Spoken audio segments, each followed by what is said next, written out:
as someone who had the privilege of serving as the Cabinet Minister for Interior and Coordination of National Government, and therefore sat in the apex of the national security infrastructure in the country for about 5 years.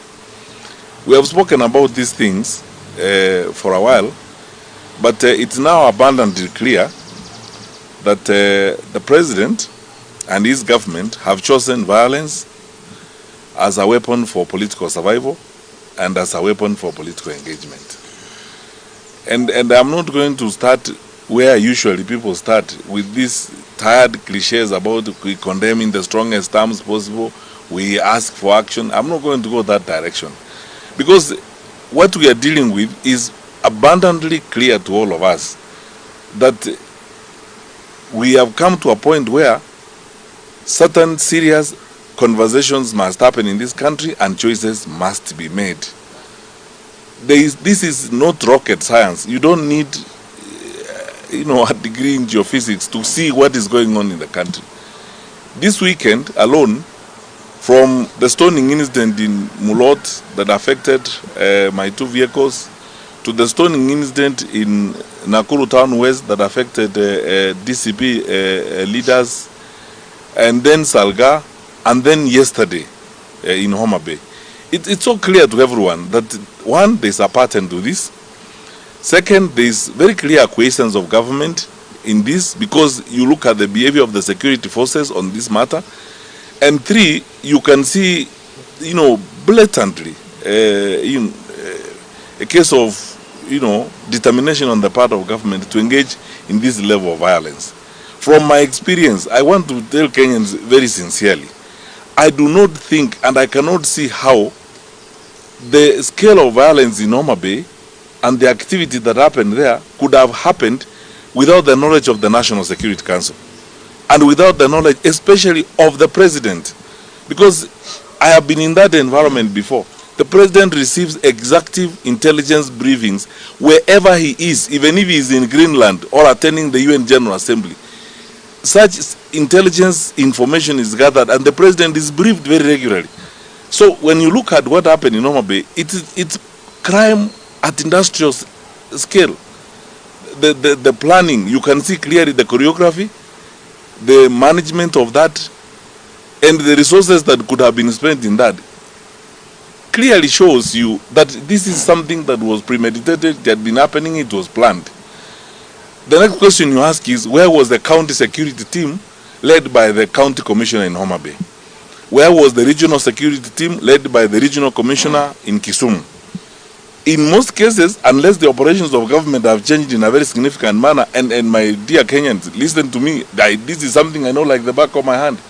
Unless the management of government has changed in any significant manner, the situation in Homa Bay is one where even the regional police commander should have taken control and taken over the command of what was happening in Homa Bay and assembled resources. I am aware, because the deployment has not changed. I am aware that in that region, the police have got even special resources. There are border police, there is a GSU. They would have been able to mobilize sufficient resources to address what was happening, but they couldn't, because clearly there was a sense of acceptance on the part of the security forces that ought to have happened. The tragedy of it all is that now we have been warning everybody, and that's why I'm not going to go into those usual silly niceties of saying we warn, we condemn. We are already in a crisis. We have now begun our final descension into anarchy as a country. Let's not pretend about it. When you look at the scale of destruction, the pain and the losses in Homa Bay, into chaos. The President and his government have chosen. Because ask yourself the question, you can go far back to the attacks in Odaya, when Rigathi Gachagua was going to church and he was attacked there by armed people and so on. All the way to 3 weeks ago or 4 weeks ago, when Linda Mwananchi convoy was stoned in a place called Keumbu in Kisii. Those guys were arrested. They were to court on Monday. There wasn't no prosecutor, there wasn't a file, there was nothing. The magistrate released them, they walked away. When the local member of parliament was invited to record a statement by the DCI, he did not as much as turn up. We lost a life there, a gentleman called Mapinduzi. We buried him a while ago, and that story is gone. We are going on. No investigations done, no arrests, nothing. 2 weeks earlier, elected leaders, members of the county assembly in Kisii, were beaten up by thugs in the center of town at 9 a.m. in the morning. When I arrived there with a bunch of lawyers to see these guys in hospital, the police officers were telling me they don't have B3, all manner of these silly excuses you keep hearing all the time. To this day, no one has been arrested or prosecuted about that. The county government there in Kisii is running a militia, terrorizing people at night, going to estates, beating up people and so on, with the acquiescence of the police. Because the police know this. And everywhere in the country, you saw online last week what happened here in Allingham 1 month ago on Thika Road. 9 o'clock in the morning, thugs closed the road and terrorized people. We have begun our final descension into chaos. The question now for us as Kenyans is, how do we approach this and what are we going to do? So we are beyond condemning, beyond threatening, beyond asking for action. I think for me, beginning now, and I will consult with my colleagues in the opposition, we are going to have a retreat next week, and all Kenyans of goodwill, let us now engage our thoughts and minds on how are we going to deal with this government. Because this is not ordinary business. What you are seeing here is not ordinary business. There are no arrests. The political difference is not a good enough excuse to inflict the kind of loss and pain that we have seen this weekend. And while we are on that, and I will discuss more of this when I get another opportunity, there's stuff that people are not talking about. The government has decided to now begin, in addition to terrorizing opposition leaders, if you did not know, and some of my staffers are here, they will tell you, they began a new wave of digital terrorism against the opposition. They have acquired resources from some criminal groups in the nation country, and they are accessing social media accounts of opposition leaders.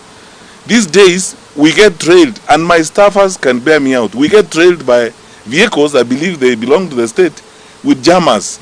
We stop to address rallies, our Wi-Fi is interfered with, you cannot communicate. I was checking with my staffers who were checking with the team that Rigathi Gachagua was traveling with over the weekend. They began experiencing the same challenges on the trail. And these are jammers. I believe this is the work of the state. Who has the capacity to do that? You have seen unprecedented investment in propaganda, fake news, and so on. Last week you saw a letter purported, a statement purportedly authored by Kanze Dena, the communication head of the fourth president, claiming that President Kenyatta has said he's not going to meet with Rigathi Gachagua and so on and so forth. All that is the work of the state.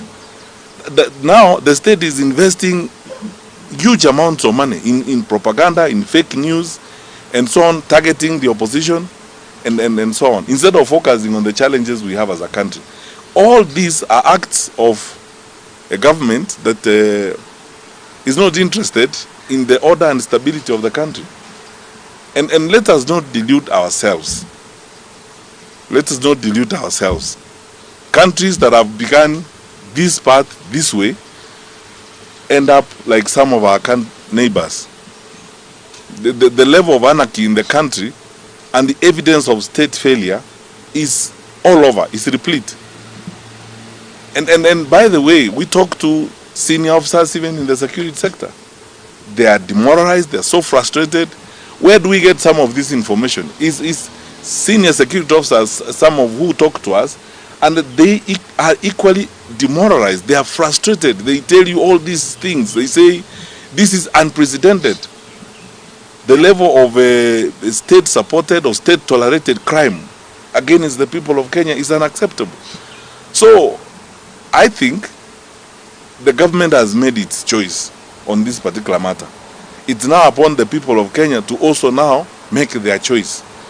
And this is not going to come easily like that. It's going to require all of us to have conversations, consult one another, plan, and take a course that we believe, first of all, is lawful and preservative of our country, and then see how else we can address this problem. Otherwise, we are not going to reverse this. You know, our fellow citizens who happen to be in power, President Ruto and his colleagues, imagine unwisely that access to instruments of power guarantees you control and management of this for a long time. They are so wrong, and they will discover how wrong they are shortly.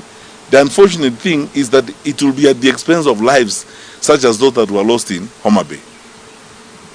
Because none of us, you know, you can't terrorize the public as a way of surviving, because the repercussions are dire.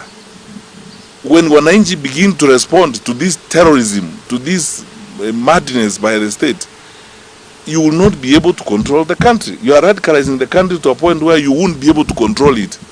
When people rise up against this, it's going to be completely uncontrollable.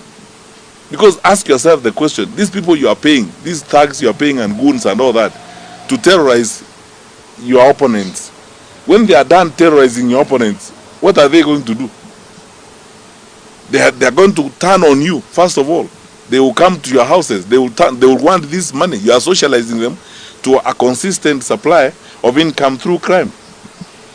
And that is not going to be the way of sustaining our country. Finally, because we are in this, and then let's be very honest with each other. We've not been here before as a country. This is unprecedented. It's unusual. And I'm not going to waste my time saying we condemn this in the strongest terms possible. We are done with condemning. How many times are we going to condemn?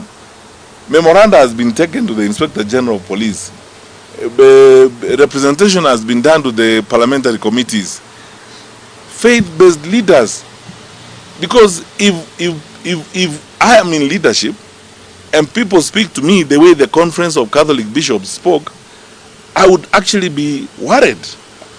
The PCA bishops and all these people, if you are a leader and your religious leaders in your country speak to you the way these leaders have been speaking, you of course to be concerned and do the right thing. But it's abundantly clear they don't care. They just simply don't care. They're playing for one thing, survival. And nothing matters. The independent institutions will be abused. Security sector institutions will be abused, so that one end is achieved, political survival. Unfortunately, the cost is very high. So I take this opportunity, painfully and sadly, to convey our condolences as a party to those who lost their lives yesterday, including a Form 3 student. That's how low we have sunk.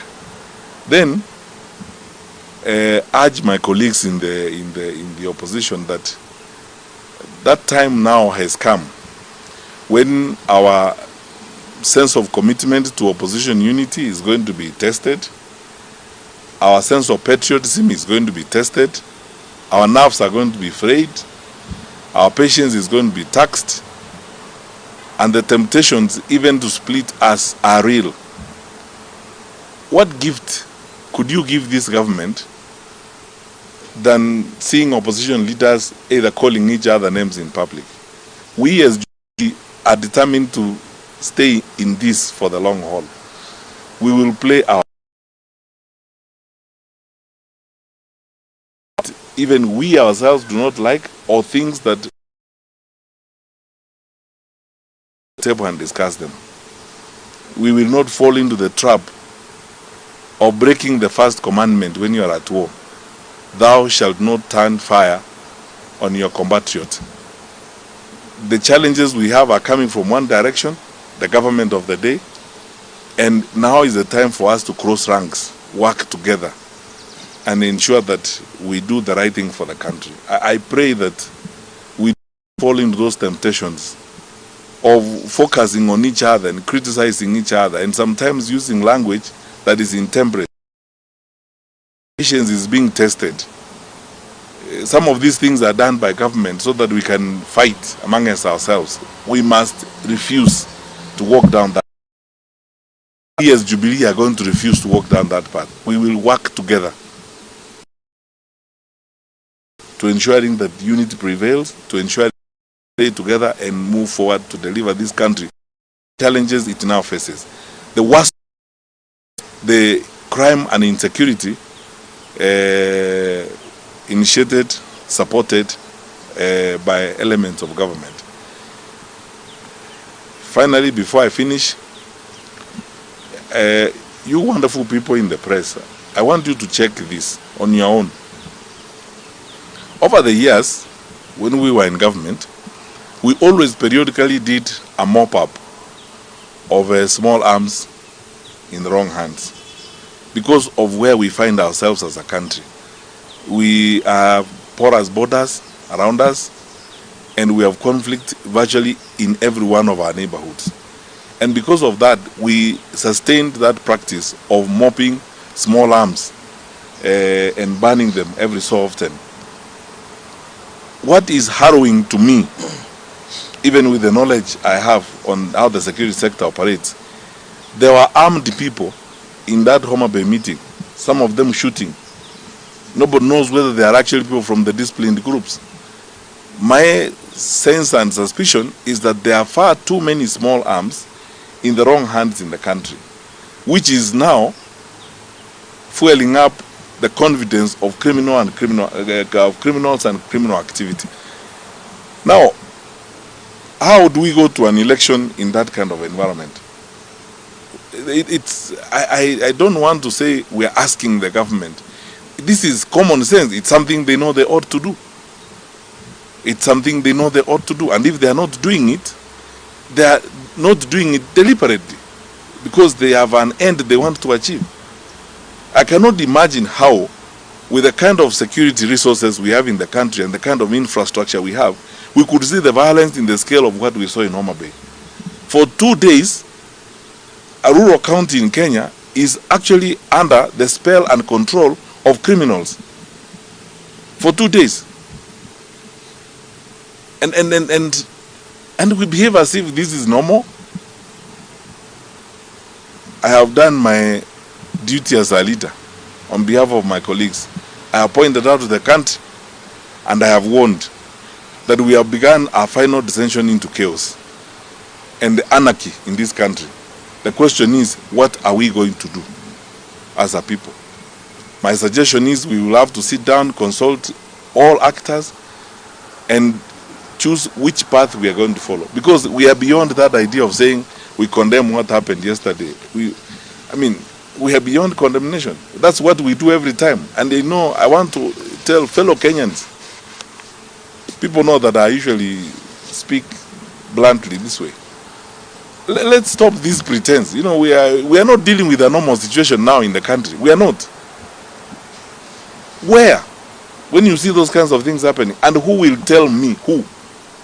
The county commissioner or the regional commissioner to tell me that that kind of stuff would happen in your area of jurisdiction and you don't have backing from your bosses to witness that kind of nonsense going on there, where citizens are being hurt and being maimed because of politics in broad daylight?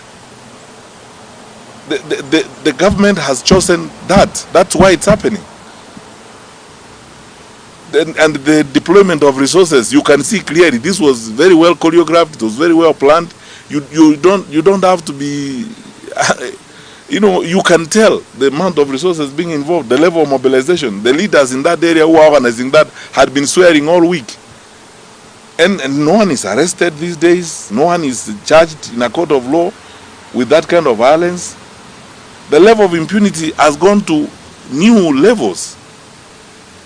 And so the question you ask is, do you actually believe that you can continue doing that in this country for the next 11 months and hope that there will be a country after that? The greatest question to Kenyans today and always is, which way Kenya? Are we going to allow our country to burn? Because it's clear we have begun that path. Or are we going to allow our country to be destroyed? We must answer that question with a sounding no and follow it up with action. The action is we will sit together and figure out what legal way do we go forward, what do we do all of us who are interested in the stability of the country, political power and all these things are secondary to the lives of our people, to the stability of our nation. Kenya is much more important than any one of us. This is something we have to think and act about. Thank you. Crispin, yeah, I'd say we are good. And I mean, unless there's something burning on this particular subject, please.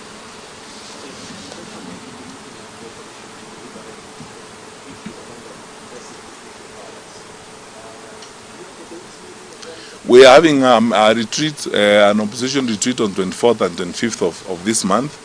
And among other things, of course, we are going to discuss the electoral environment and what we need to do as we go forward. And we are going to try to reach as many Kenyans as possible within the leadership and decision-making community. The focus being, my brothers and sisters, and many of you who are here at this press conference, are people, smart, very well-educated people. Do you actually think this is the way we should run our country? Do you think this is the way we should manage our country? I mean, how?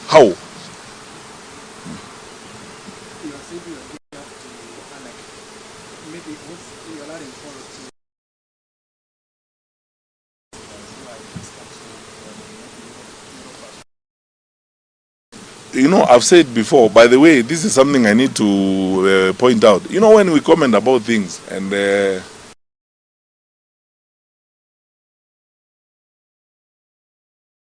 written on Kenya in the countdown to elections, predict that we are going to have violence. The Kofi Annan Foundation, I mean, the report is now public, you can see it. I saw the other day a report that was done by private investors from EU are interested in Kenya. I even made an interview I did another day. All of them are raising issues about the security of the country going forward because of these wounds and the level of crime in the country.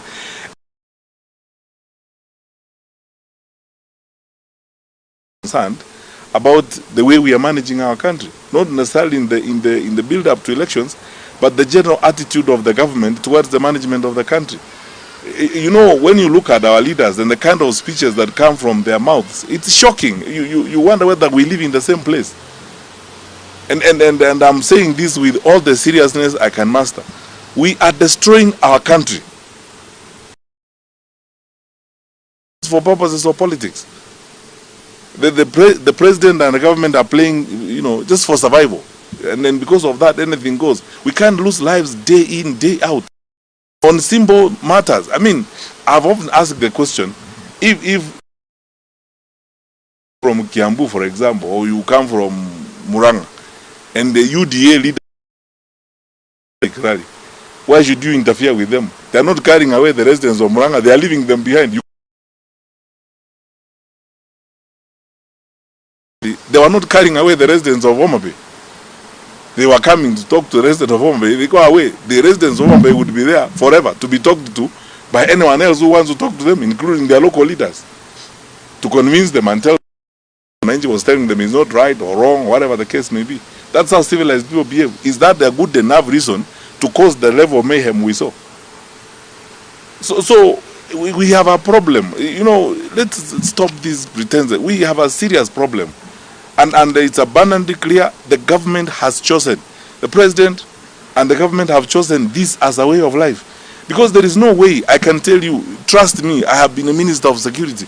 There's no way that scale of work could happen without the knowledge of the president. Because the president is briefed, you know, regularly when these decisions are happening. So, and I've said before, I know these people. I know the Inspector General of Police. He was my GSU commandant for the 5 years I was a minister. Kanja was my GSU commander. He's a good police officer. I can't understand what is going on. It must be politics that is interfering with what they're doing. The question I keep asking myself is, I mean, what is it that is causing you to sacrifice even the years of your career and the service that you have rendered to this country to ignominiously and very miserably come to the end of your career in this kind of manner? Because when consequences and accountability is called on this kind of matters, all of you know what happened at The Hague.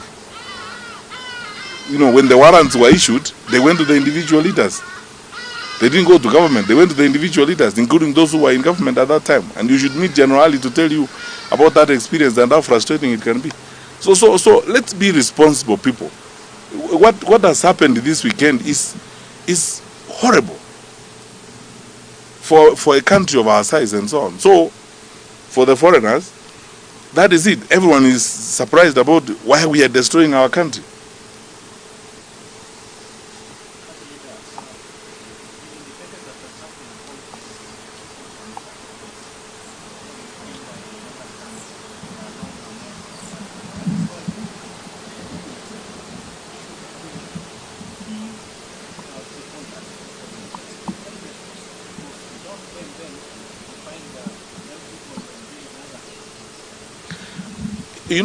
To be honest with you, and I was telling some colleagues of mine the other day, the level of responsibility in our society and moral responsibility is very, very low, especially when it comes to issues of politics. When it comes to crime, there are only two types of people. There is an offender and an innocent person. There is no tribe. There is no Kalenjin, there is no Kisi, there is no Kikuyu, there is no Luo. You are either an offender who has committed a crime, or you are an innocent person. Now, very basic things like those, are always ignored, and sometimes the temptation, like I can see, is to try and introduce, ethnic angles and innuendos to conflict, so that you can split up the opposition and split up people in the opposition.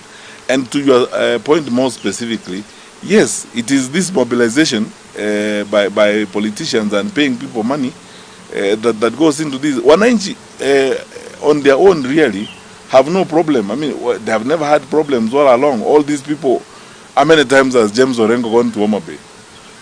We've always been visiting and working with these people. Why is it a problem this time that his motorcade has to be stoned, returned, and so on? I mean, how many times, honestly, let me ask you, how many times has James Orengo gone to Homa Bay in his life? It is this transactional politics where people think that to inflict violence and pain in the manner in which they are trying to do is the only way of asserting yourself, asserting your authority, which in my very honest opinion is very foolish. Because if you are leading people, you should care for their lives first and foremost. Because when you have killed them, who are you leading?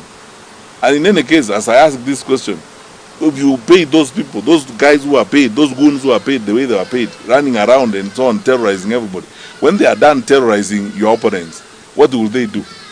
That's why I keep telling these leaders that, it's essentially you are living in a fool's paradise. Because this unexplained hubris, because of political power, I tell people, it comes and goes. Wengine tumekula salute sana, lakini we are here. Tumeangalia hii maneno, na hiyo salute utakula, na siku moja utashangaa vile you basically bure kabisa after you have messed up people and done all things. What are you going to tell your children when so many lives have been lost in the manner in which it happened in Homa Bay yesterday? You are turning people against each other because of politics. It's very primitive. But it's upon you, good people. Let's work together and save our country. For me, I'm interested in, let's talk about our country first, positions and anything else later. Thank you very much and do have a nice day.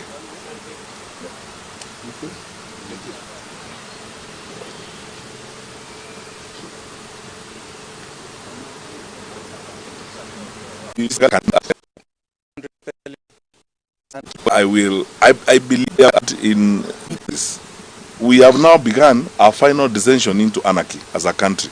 Let's not pretend about it. When you look at the scale of destruction, the pain and the losses in Homa Bay, into chaos. The president and his government have chosen, because ask yourself the question, you can go far back to the attacks in Odaya, when Rigathi Gachagua was going to church and he was attacked there by armed people and so on. All the way the 3 weeks ago or 4 weeks ago, when Linda Mwananchi convoy was stoned in a place called Keumbu in Kisii. Those guys were arrested. They were to court on Monday. There wasn't No prosecutor, there wasn't a file, there was nothing. The magistrate released them, they walked away. When the local member of parliament was invited to record a statement by the DCI, he did not as much as turn up. We lost a life there, a gentleman called Mapinduzi. We buried him a while ago, and that story is gone. We are going on. No investigations done, no arrests, nothing. 2 weeks earlier, elected leaders, members of the county assembly in Kisii, were beaten up by thugs in the center of town at 9 a.m. in the morning. When I arrived there with a bunch of lawyers to see these guys in hospital, the police officers were telling me they don't have B3, all manner of these silly excuses you keep hearing all the time. To this day, no one has been arrested or prosecuted about that. The county government there in Kisii is running a militia, terrorizing people at night, going to estates, beating up people and so on, with the acquiescence of the police. Because the police know this. And everywhere in the country, you saw online last week what happened here in Allingham 1 month ago on Thika Road. 9 o'clock in the morning, thugs closed the road and terrorized people. We have begun our final descension into chaos. The question now for us as Kenyans is, how do we approach this and what are we going to do? So we are beyond condemning, beyond threatening, beyond asking for action. I think for me, beginning now, and I will consult with my colleagues in the opposition, we are going to have a retreat next week, and all Kenyans of goodwill, let us now engage our thoughts and minds on how are we going to deal with this government. Because this is not ordinary business. What you are seeing here is not ordinary business. There are no arrests. The political difference is not a good enough excuse to inflict the kind of loss and pain that we have seen this weekend. And while we are on that, and I will discuss more of this when I get another opportunity, there's stuff that people are not talking about. The government has decided to now begin, in addition to terrorizing opposition leaders, if you did not know, and some of my staffers are here, they will tell you, they began a new wave of digital terrorism against the opposition. They have acquired resources from some criminal groups in the nation country, and they are accessing social media accounts of opposition leaders. These days, we get trailed, and my staffers can bear me out. We get trailed by vehicles, I believe they belong to the state, with jammers. We stop to address rallies, our Wi-Fi is interfered with, you cannot communicate. I was checking with my staffers who were checking with the team that Rigathi Gachagua was traveling with over the weekend. They began experiencing the same